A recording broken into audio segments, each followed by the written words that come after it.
Namaskar. This is Akhilesh Bhargava. Welcome to Tit-Bits on Business and Finance with me. The newspapers have been reporting brisk Diwali sales, as also packed airlines and packed hotels, as an eager Indian consumer resumes his spending. It is festival time, and in the glow and cheer of Diwali, let optimism prevail, despite the fact that downgrades of growth forecasts are taking place globally, including downgrades of growth forecasts for the Indian economy. With each passing month, there has been a deceleration in growth as the recession is at the door of many a nation, with India being a likely exception to it. The present growth slowdown is because of the fact that while the world economy had barely got out of the damaging effects of the COVID pandemic, the Ukraine war immediately set in thereafter, thus killing not just the incipient economic recovery that we are seeing, but also unleashing another storm for the world to deal with. It has disrupted demand and supply like never before, and it has also triggered a massive price rise with no end in sight as yet. The fact is that few nations have been able to endure this storm, and the recession is imminent for many major economies like those of America, United Kingdom, and the European Union. It will take many years before the inflation demon is slayed and normalcy is restored in global trade and global growth. So, coming back to the festival cheer and optimism, India is expected to be an exception to this deceleration and recession, and it is expected to continue to be on the growth path. Thus, as per the latest IMF estimates, India is expected to grow in the range of 6 to 7% during the current financial year 2023, with a slowdown expected in financial year 2024, which is not expected to be too sharp and too worrisome. The factors that support India's growth and ward off a recession in these times are its massive domestic demand, its better state of finances of the government, India's relatively low external borrowings, its improved and better chances of increase in exports because of the expected shift of production from China to India, its adequate forex reserves, its rising FDI, a likely surge in private sector investments, and an improved balance sheet of banks, NBFCs, financial institutions, etc., which supports their willingness to lend.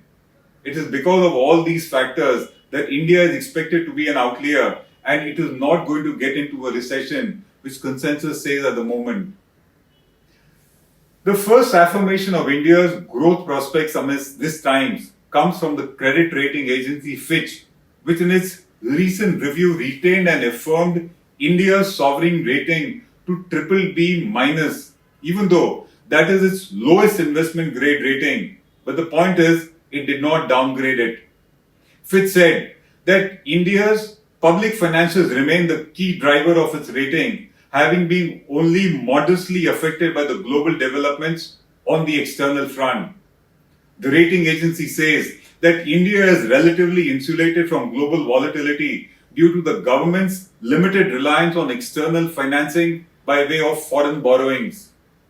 India's gross external debt at 18.6% of its GDP in 2022 is pretty much low as compared to an average of 72% for the BBB rated nations in 2021, says Fitch.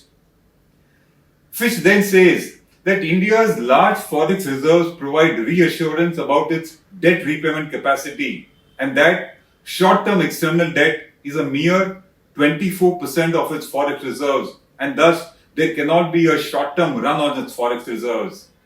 India's forex reserves appear to be sufficient enough to cushion risks associated with the rapid monetary policy tightening in the US and the high global commodity prices. Fitch further says that though India's current account deficit is at 2.8% in September, which is incidentally the highest in nearly 4 years, and which is expected to increase to 3.4% by March 2023, as against 1.2% in March 2022. Yet, India's forex reserves cover in September 2022 remains strong and it is at about 8 to 9 months of India's imports.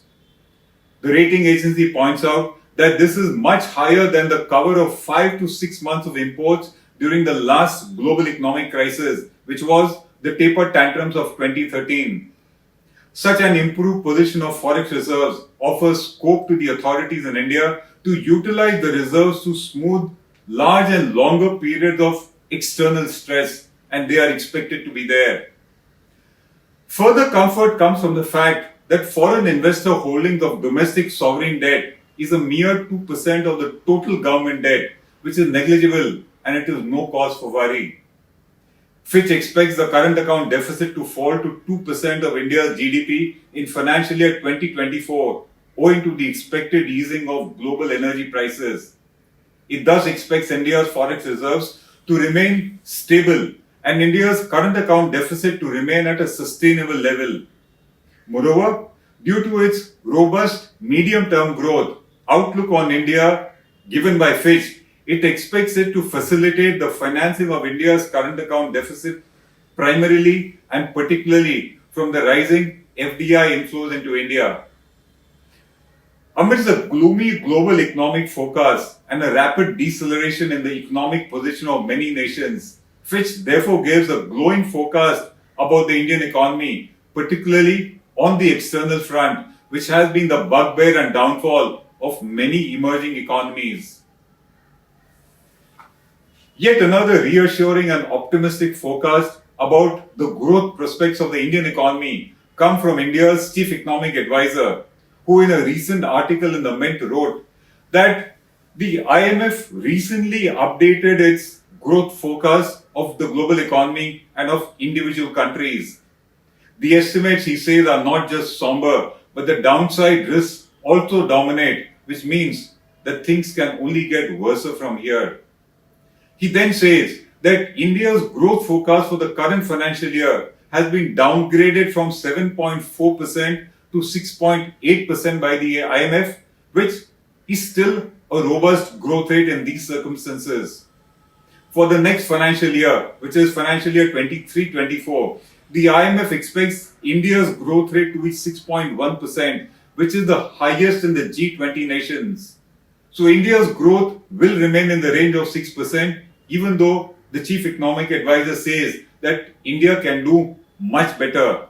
He then points out that between 2018 to 2022, India's economic growth has been below its potential because the financial sector stress coming on the back of a credit boost that we saw during the years 2008 to 2013 always leads to a long period of slower economic growth in any nation. India's banking, non-banking and non-financial corporate sectors had to thus fix their balance sheets and shore up their equity from 2014 onwards, and that explains why growth did not take place then. And then, by the time it was done, the COVID pandemic struck, followed by the geopolitical shock of the Ukraine war. And now, the synchronized tightening of the global financial conditions has become a problem. But between all these, India's structural reforms have continued, including the introduction of the GST, introduction of IBC, RERA, tax reforms, privatization, setup of public digital infrastructure, and the ramp up of government spending, which has shot up by 2.8 times between 2015 to 2022. India's chief economic advisor also points out that India's growth can go up by a further 0.5% if the private sector investment starts, and if the external demand turns favorable, then it can even exceed 8%. According to him, India's growth story has scope for optimism, but any premature celebration is certainly avoidable. Risks to India's growth are plenty, and being a global economic power, it can elevate geopolitical risks for India, which would hit India's growth in case that happens. This was the optimistic picture painted by India's chief economic advisor. Yet another thumbs up for the Indian economy comes from Sanjeev Mehta, the managing director of Hindustan Unilever Limited, who says that India is unlikely to face a recession and that it remains a bright spot thus sounding a note of cheer amidst what the Economic Times calls a grim global economic commentary.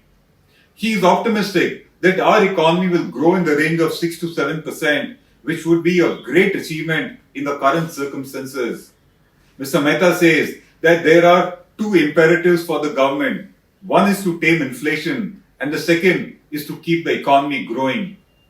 He further says that halfway through the current financial year, few large economies can say with a reasonable degree of confidence that they can grow in the vicinity of 6 to 7%, which India does. According to him, the Reserve Bank of India and the government have been doing a good job despite the challenges that we all face.